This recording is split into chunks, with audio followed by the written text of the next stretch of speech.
आरहत वाङ्मय में कहा गया है। सोच्चाण मेहावी सुभाषियायिम शुश्रूषए आयरियप्पमत्तो आराह इत्तान गुणे अणेगे से पावई सिद्धि मणुत्तरम। जैन श्वेतांबर तेरापंथ धर्म संघ का 162वें मर्यादा महोत्सव का त्रिदिवसीय समारोह है और आज मध्यवर्ती दिवस। आज का दिन परम पूजनीय आचार्य महाप्रज्ञ जी के आचार्य पदाभिषेक का भी दिवस है। आज के दिन हमारे धर्म संघ में एक अपूर्व महोत्सव हुआ था। जैसा महोत्सव अतीत में कभी हमारे धर्म संघ में कुछ अंशों में हुआ नहीं था। अपूर्व इसलिए था कि पट्टोत्सव तो गुरुदेव तुलसी का भी हुआ था, पट्टोत्सव कालूगणी प्रवर का भी हुआ था, और भी आचार्य वर्यों का मान लें कईयों का, परंतु वे पट्टोत्सव होते तो आचार्य पदारोहण करते, कोई संत पछेवड़ी ओढ़ा दे, यहाँ तक हो सकता था। परंतु आचार्य महाप्रज्ञ जी का जो पदाभिषेक पट्टोत्सव हुआ, उसमें गुरुदेव तुलसी ने वो भूमिका अदा की थी। गुरु के सामने आचार्य पद पर आरूढ़ होने वाले आचार्य महाप्रज्ञ जी हमारे धर्म संघ के प्रथम आचार्य थे और अब तक के एकमात्र आचार्य हैं। इसलिए आचार्य महाप्रज्ञ जी विलक्षण पट्टोत्सव वाले आचार्य थे। आचार्य श्री तुलसी को भी मैं एक विलक्षण आचार्य के रूप में एक संदर्भ में देखता हूँ कि हमारे धर्म संघ में एकमात्र आचार्य श्री तुलसी ही ऐसे आचार्य हुए जिन्होंने अपने जीवन काल में स्वयं के आचार्य पद का विसर्जन उद्घोषित किया और युवाचार्य महाप्रज्ञ को आचार्य महाप्रज्ञ के रूप में संबोधित किया। यह हमारे धर्म संघ की जो पट्टोत्सव की भी एक परंपरा है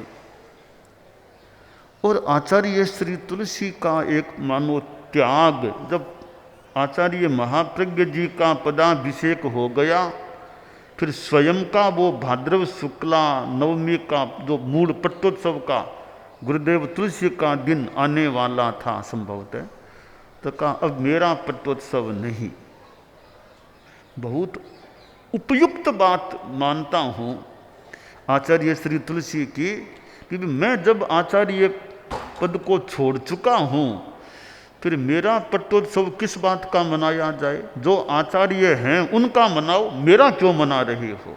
बहुत ही उनकी भूमिका के अनुरूप बात थी कि मेरा पट्टोत्सव नहीं। अब पट्टोत्सव महाप्रज्ञ जी का आश्रय, यह उनकी ओर से बहुत उपयुक्त बात थी। तो मैं आचार्य महाप्रज्ञ जी की भी बहुत उपयुक्त बात मानता हूँ। तो उन्होंने संभवतः उन्हीं के दिमाग की जो भी एक निष्पत्ति थी, एक रास्ता निकाला कि ठीक है, गुरुदेव का जो चिंतन मन की पट्टोत्सव नहीं मनाया जाए, हम विकास महोत्सव मनाएंगे। विकास महोत्सव इतनी सुंदर सूझबूझ की बात है, कितना उस दिमाग को धन्यवाद है जिस दिमाग की यह सूझबूझ है कि पट्टोत्सव नहीं विकास महोत्सव मनाएंगे, और पट्टोत्सव मान लिया जाए, मनाया भी जाता तो शायद जब तक गुरुदेव तुलसी विद्यमान थे तब तक फिर भी मान लो मना लेते। बाद में तो आशा करें धीरे धीरे वो रोज़ कौन कैसे मनाया जाता। पर विकास महोत्सव इस रूप में स्थापित हुआ कि आज तीसरी पीढ़ी तक भी वो विकास महोत्सव चल रहा है। तो आचार्य श्री महाप्रज्ञ जी ने जैसे गुरुदेव तुलसी ने विसर्जन किया, तो आचार्य महाप्रज्ञ जी ने उनके पट्टोत्सव को मानो जाने नहीं दिया, उसको कायम रख लिया और आगे से आगे अब तक वो मानो चलता आ रहा है। तो ऐसे आचार्य महाप्रज्ञ जी का ये आज पदारोहण की तिथि है, दिवस है। तो वे आचार्य थे। आचार्य होना बहुत बड़ी बात है। अब वो 13 पंथ में आचार्य होना विशेष बात है, वो भी इस 1 शताब्दी 2 शताब्दी में देखें तो 13 पंथ जैन श्वेतांबर संघ का आचार्य होना बनना कोई भाग्य की बात या विशेष बात मानी जा सकती है। आचार्य पद पर आना और फिर वर्तमान में जैसा संघ का स्वरूप है उस स्वरूप में आचार्य पद पर आना विशेष बात है। आचार्य तुलसी का उत्तराधिकारी होना, तो आचार्य महाप्रज्ञ जी आचार्य बने तो आचार्य बनना विशेष बात है। और आचार्य की अपनी विशेषताएं होती हैं। हालांकि सारे आचार्य एक समान प्रकृति वाले हों, एक समान आकृति वाले हों, एक समान विचार धारा या चिंतन वाले हों, यह कहना तो कठिन है। कुछ कुछ अपना अपना चिंतन, अपना अपना तरीका, अपनी अपनी शैली हो सकती है, पर कुछ बातों में तो समानता भी आखिर तीसरे पद में तो है ही।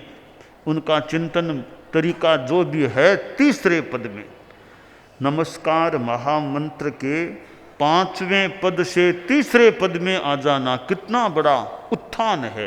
5वें से सीधा तीसरे पद पर आ जाना।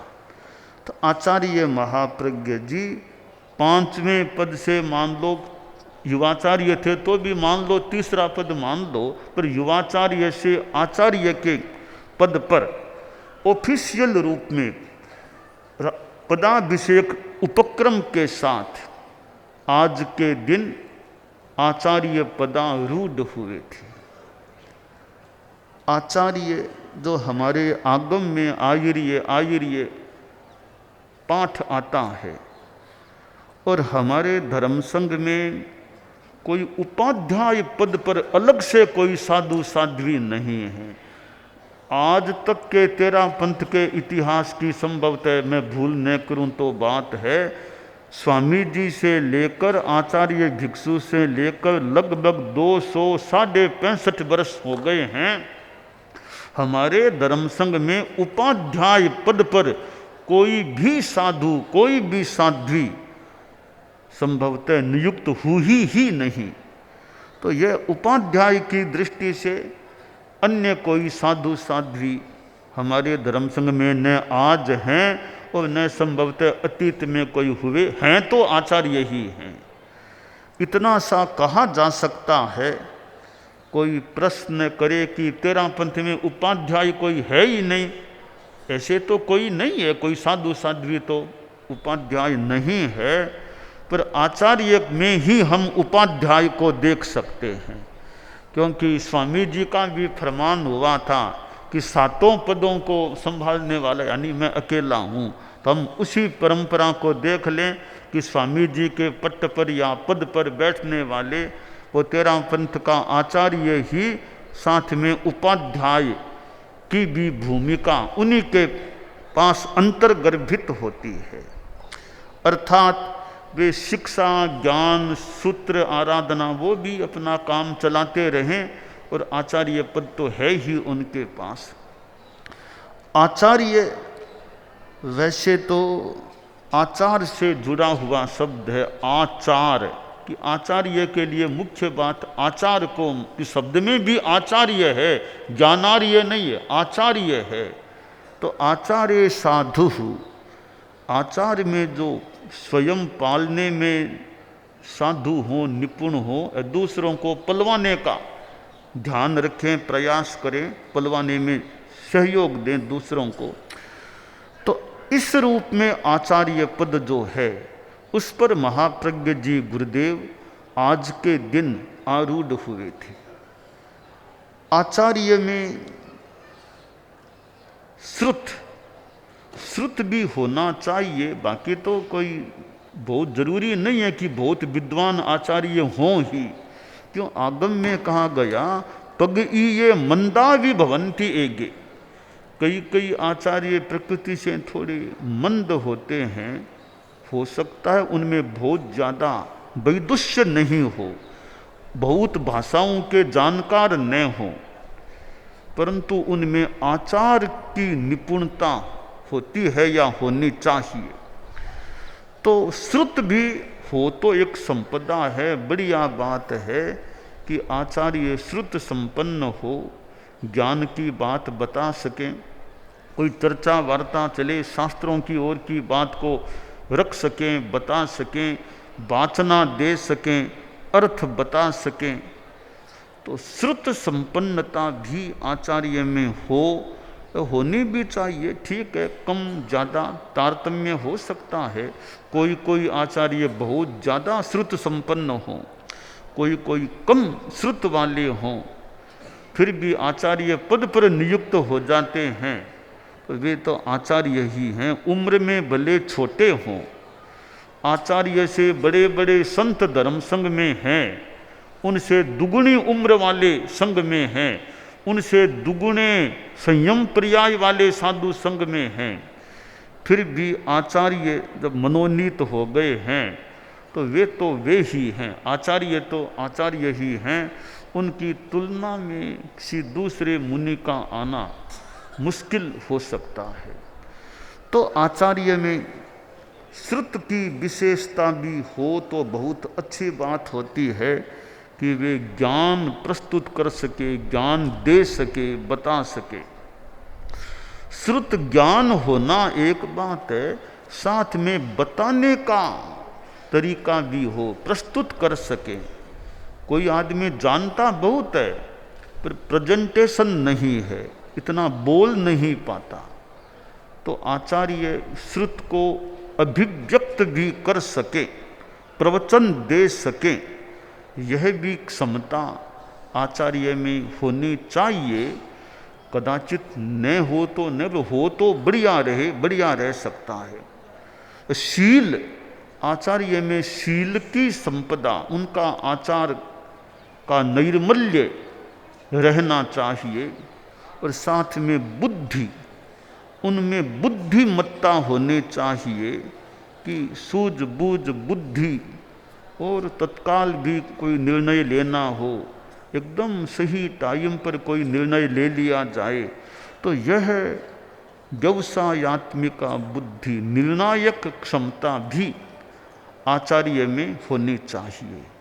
और धर्म संघ का संचालन है, नेतृत्व है, वर्तमान परिप्रेक्ष्य में तो आचार्य का एक बड़ा दायित्व है, वो अनुशास्त्रित्व, अनुशासन रखना, अनुशासन करना, वो आचार्य का एक बड़ा दायित्व है।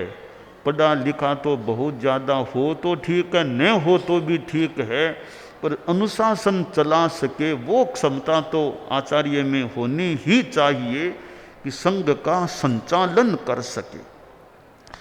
संघ के संचालन की दृष्टि से व्यवस्था पक्ष पर भी ध्यान देना, प्रबंधन पर ध्यान देना, और कहीं अपेक्षा हो तो कड़ाई भी करना, और कहीं अपेक्षा हो तो थोड़ा परोठने के हिसाब से जो उचित लगे वैसे नरमाई भी करना, कि सारी जगह कड़ाई कड़ाई कड़ाई, सब जगह कड़ाई काम न भी आए तो कहीं नरमाई का भी उपयोग करना पड़ सकता है। तो यह आचार्य का अपना कौशल हो कि कहाँ वे बहुत नरमाई का प्रयोग कर लें और कहीं बहुत कड़ाई का भी प्रयोग कर लें। तो आचार्य में यह प्रशास्त्रित्व, प्रशासन शासन की क्षमता वह अच्छी होनी चाहिए। और इतना सब होने पर भी दिमाग शांत रह सके, दिमाग में ज़्यादा तनाव न हो, भारीपन न हो।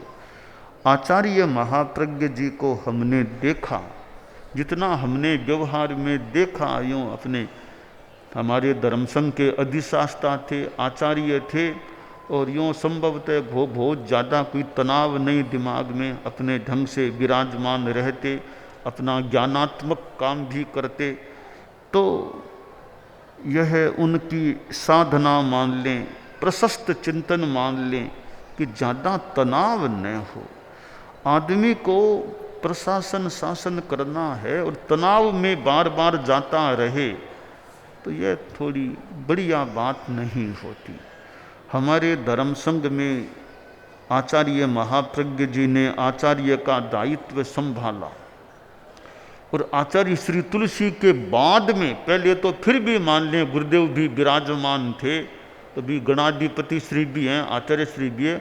गणाधिपति श्री तुलसी के महाप्रयाण के बाद तो वे एक तरह से अकेले ही थे, उनके ऊपर कोई था ही नहीं, और उन्होंने हमारे धर्म संघ को संभाला था।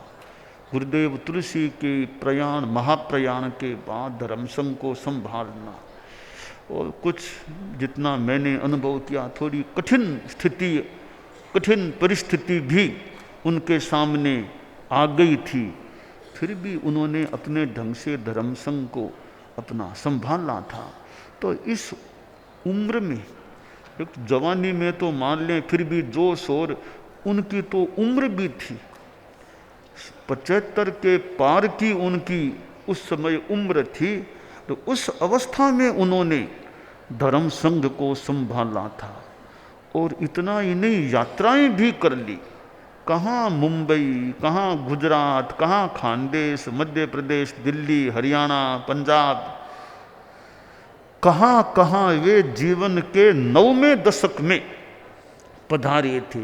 तो बहुत विशेष बात है, इस 9वें दशक में भी इतनी यात्रा कर लेना, और यात्रा ही नहीं, प्रवचन करना, जनसंपर्क भी किया, कितना उन्होंने परिश्रम किया।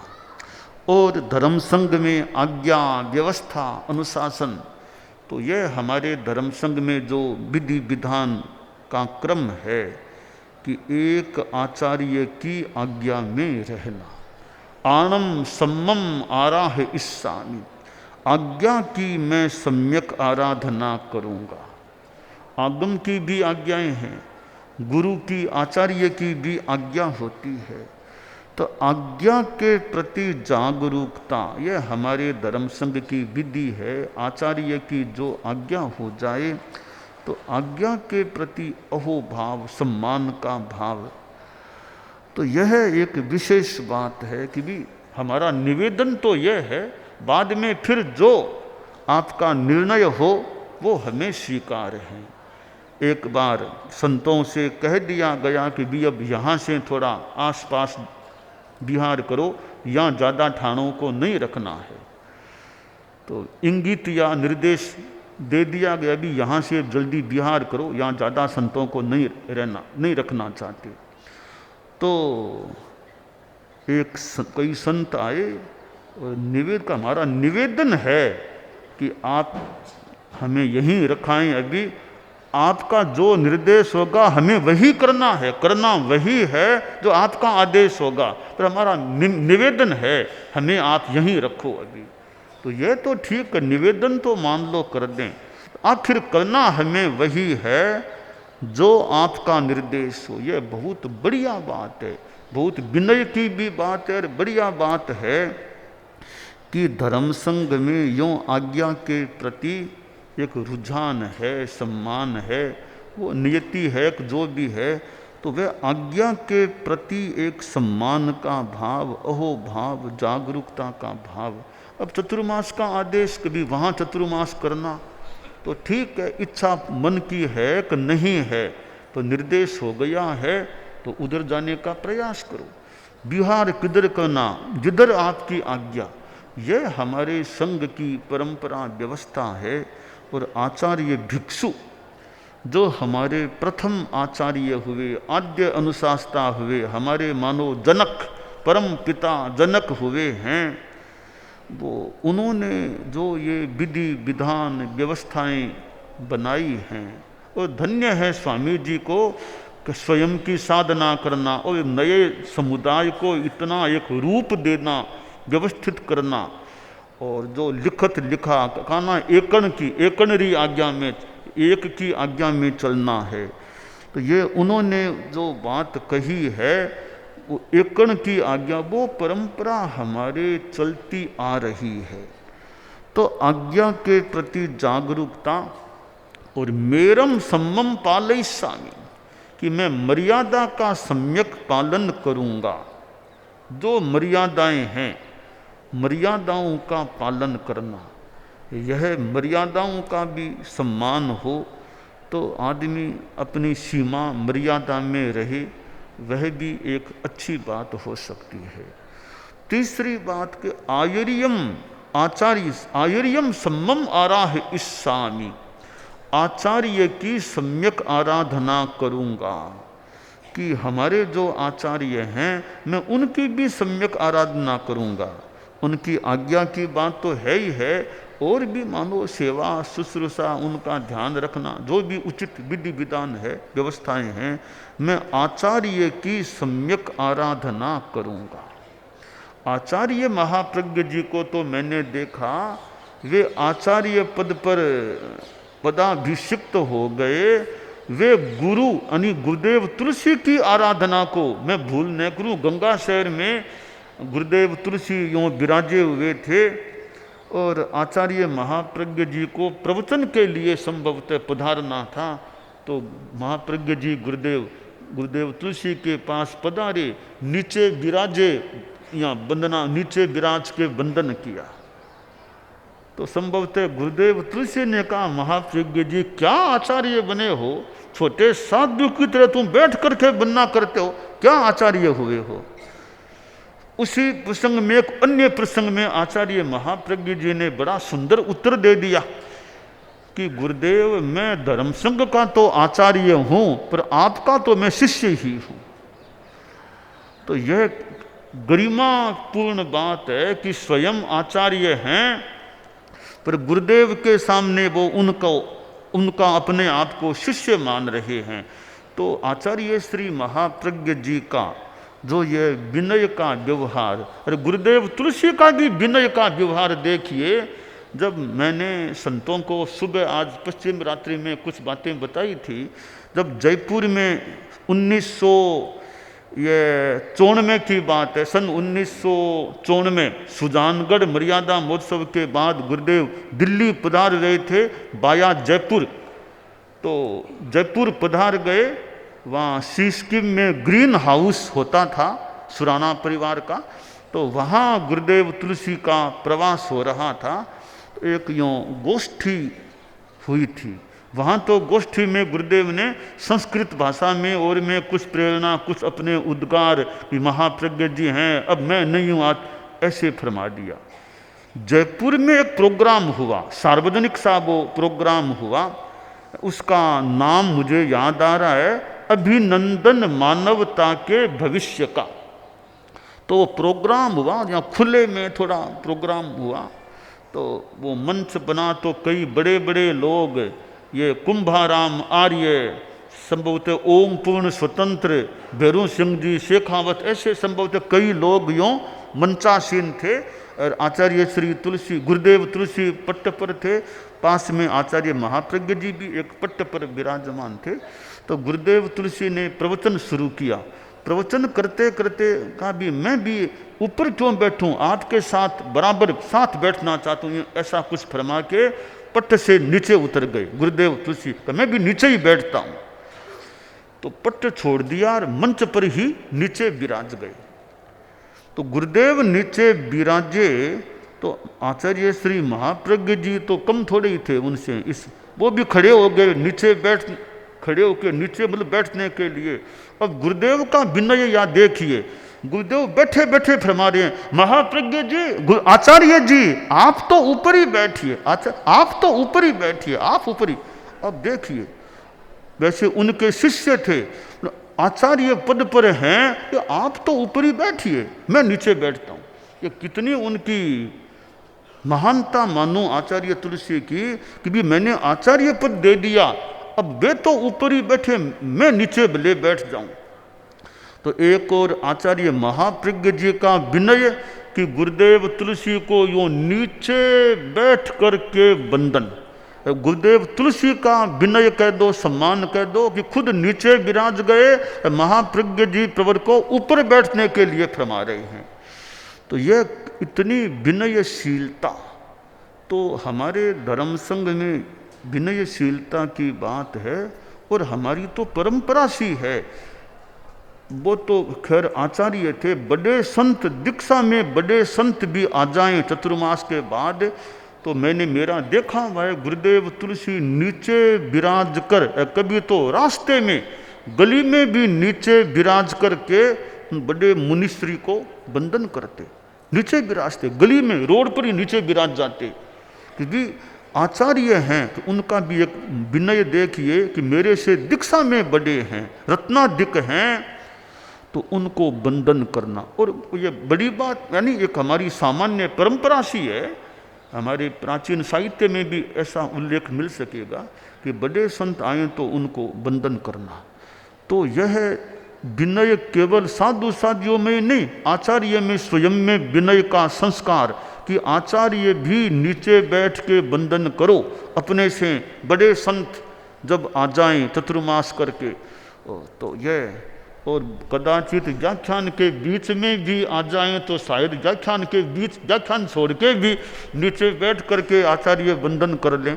यह बड़े संतों का प्राय विवेक रहता है, वे आमतौर से व्याख्यान के बीच में पधारते नहीं हैं कि आचार्य पट्ट पर व्याख्यान परिषद में विराजे हुए हैं, तो बड़े संत बाहर से आते भी हैं। तो प्राय मैंने जैसा अनुभव किया वर्षों से कि बड़े संत उस समय वो बीच में आकर के वंदन भी नहीं करते, ताकि आचार्य श्री को बीच में व्याख्यान छोड़ के नीचे न बैठना, ये उनका अपना विवेक। अगर पधार जाएं तो मैं सोचता हूँ फिर तो आचार्य को भी नीचे उतर के सामान्यतया वंदना कर लेनी चाहिए, अगर पैरों में दर्द आदि कुछ न हो तो यह हमारी विनय की परंपरा जो है।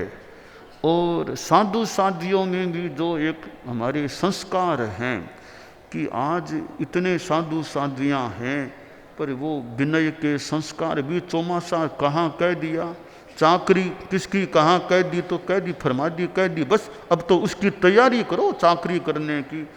तो यह भी विनय भाव की बात है। कोई आप चतुर्मास की घोषणाएं हो और कोई भी यह खड़ा होके बोलता हो भी कि मैं तो वहाँ नहीं जाऊँगा, ऐसा बोलने का साहस मैंने तो संभवतः कभी देखा नहीं है गुरुदेव तुलसी के समय से आज तक कि चतुर्मास की घोषणा हो और कोई साधु यह कह दे कि मैं वहाँ नहीं जाऊँगा, मैं नहीं जाऊँगा वहाँ, ऐसा कहने का साहस, दुस्साहस। तो यह हमारे संघ की एक आचार्य की आराधना, आज्ञा की आराधना की बात है। और सेवा की बात, जब स्वामी जी के समय देखें, खेत सी स्वामी जैसे मुनिश्री थे, वो कितने सेवा भावी रहे होंगे कि स्वामी जी को जब एक रात थोड़ा जागना पड़ा, थोड़ा बार बार शारीरिक कुछ करने का क्रम बन गया, रात बीत गई, संभवतः दिन में खेत से जी स्वामी ने कहा गुरुदेव रात को तो आपको काफ़ी बार बार जागना पड़ा, बार बार तकलीफ उठना पड़ा। तो स्वामी जी ने सोचा होगा शायद कि इसको भी जागना पड़ा मेरे कारण से, इसलिए कह रहा है कि आपको बार बार जागना पड़ा। जो भी चिंतन हुआ, स्वामी जी ने कहा खेत सी रात को तो थोड़ी कठिनाई रही, आज भी पता नहीं रात में कैसे रहेगा, तो आज जो भी हो तुमको जगाने का, उठाने का त्याग है। ये तो गुरु की महानता कि भी अब तुमको मैं कष्ट क्यों दूं बार बार, ये गुरु की महानता थी कि तुमको जगाने का त्याग है। तो वो कौन से गुरु से कम थे, गुरु में गुरुता थी तो शिष्य की अपनी गुरुता मान ले। खेत से स्वामी बोले गुरुदेव यह क्या त्याग किया आपने, यह क्या त्याग कर दिया, मेरे क्या दिक्कत है जागने में, क्या दिक्कत है, क्यों ये क्या त्याग किया? खैर आपने त्याग कर दिया, मुझे आप जगाओगे नहीं मान लें, तो मुझे आज रात में सोने का ही त्याग है, मैं सोऊंगा ही नहीं, फिर आपको जगाने की जरूरत ही नहीं पड़ेगी, मैं आज रात में ऐसे ही जागरूक या बैठा रहूं। तो यह आचार्य की आराधना, इतनी सेवा की भावना, तो हमारे धर्म संघ में भी ये सेवा के संस्कार, आचार्य की बात नहीं, और भी साधु साधियों की जहाँ सेवा की अपेक्षा हो, तो हमारे साधु साधियाँ भी कि सेवा के लिए तैयार हैं, तो शरीर हमारा सक्षम रहे, अनुकूल रहे कि हम अच्छी सेवा कर सकें, तो आचार्य की आराधना करूँगा। गणम सम्मम अनुगमिष्यामि, गण की सम्यक आराधना करना, संघ की आराधना करना, संघ के प्रति अहोभाव रखना कि हमारा धर्म संघ है, इसका विकास हो, हम जितना विकास में सहभागी बन सकें, बनने का प्रयास करें। तो गण की भी आराधना करना कि हमारा धर्म संघ है, हम इसके सदस्य हैं, यह हमारा घर है, हमारा प्रांगण है, शरणस्थल है, हम इसकी सेवा जितने कर सकें करें। और अंतिम 5 में अंतिम, धम्मम न कया विजहिष्यामि, मैं धर्म को कभी नहीं छोड़ूंगा। कठिनाई आए तो आ जाए, पर धर्म को नहीं छोड़ूंगा। मेरा धर्म, मेरा नियम, मेरी मर्यादा, मूल जो धर्म के प्रति आस्था है, नियम पालन में भी मान लो कहीं कोई कठिनाई हो जाए तो आस्था को नहीं छोड़ना। देव गुरु धर्म के प्रति आस्था है, वो नहीं छोड़ूंगा। कोई कुछ भी धमकी दे दो, कुछ भी कह दो, भी धर्म को तो मैं नहीं छोड़ूंगा, धर्म मेरा हमेशा बना रहे। तो यह धर्म के प्रति आस्था, धर्म तो बहुत ही महत्वपूर्ण चीज है। संकट आ जाए, विकट संकट आ जाए, पर धर्म से आस्था नहीं छूटे कि धर्म हमेशा मेरे साथ रहे, मैं हमेशा धर्म के साथ रहूं, यह धर्म के प्रति भी आस्था रहे। तो आज यह जो माघ शुक्ला षष्ठी का दिन है, आचार्य महाप्रज्ञ जी का भी आचार्य पदारोहण दिवस है, तो हमें दशमादि शास्त्रा के रूप में आचार्य श्री महाप्रज्ञ जी मिले, और हम आज्ञा के प्रति, मर्यादा के प्रति, गण के प्रति और अपने धर्म के प्रति, आचार्य के प्रति, आज्ञा, मर्यादा, आचार्य, गण और धर्म, इन पांचों के प्रति विनयशील रहें, जागरूक रहें, और पालन के प्रति, आज्ञा आदि के पालन के प्रति भी जागरूक रहें, यह हमारे लिए काम्य है। आज तेरापंथी महासभा का भी आज अधिवेशन का, वार्षिक अधिवेशन का दिन है, और तेरापंथी महासभा जो हमारे समाज की संस्था, शिरोमणि के रूप में प्रतिष्ठित संस्था है, और इस संस्था का अधिवेशन भी मैं देख रहा हूँ ठेठ गुरुदेव तुलसी के समय से, ये माघ शुक्ला छठ तेरापंथी महासभा का अधिवेशन का वर्षों से मैं देखता आ रहा हूँ कि माघ शुक्ला छठ का दिन एक स्थापित सा मोटा मोटी दिन है कि छठ के दिन अधिवेशन होना, और चुनाव होता है तो चुनाव का दिन भी ये जनरली ये छठ का ही होता है। इस बार भी चुनावी अधिवेशन भी है, तो तेरापंथी महासभा भी खूब धर्म संघ की धार्मिक आध्यात्मिक सेवा करती रहे, और कि हमारे लिए संघ बड़ी चीज़ है भी। हमारा व्यक्तिगत कुछ अनुकूल हो कि न हो भी संघ हमारा है, संघ बड़ा है, व्यक्ति व्यक्ति है, संघ संघ है। तो तेरापंथी महासभा जो एक प्रमुख यानी संस्था शिरोमणि है, तो ऐसी संस्था जो 100 वर्षों से भी ज़्यादा जन्म हुए, ज़्यादा वर्ष हो गए हैं, तो ऐसी संस्था का यह अधिवेशन है। तो संस्था के पदाधिकारी कार्यकर्ता सारे लोग हैं, वो धार्मिक आध्यात्मिक सेवा करने की भी खूब अच्छी भावना रखें। और मैं मंगल पाठ बोल दूं आपके लिए, कितने बजे है वो? अभी देरी है ना, अभी देरी है अभी तो अधिवेशन अच्छे धार्मिक आध्यात्मिक विकास का चिंतन भी हो, अच्छा है। दानान सेठम अभयपयानम सच्चे सुया अणवज्रम वयंती तवे सुया उत्तम बंभचेरम लोगुत्तमे समनेनाय पुत्ते।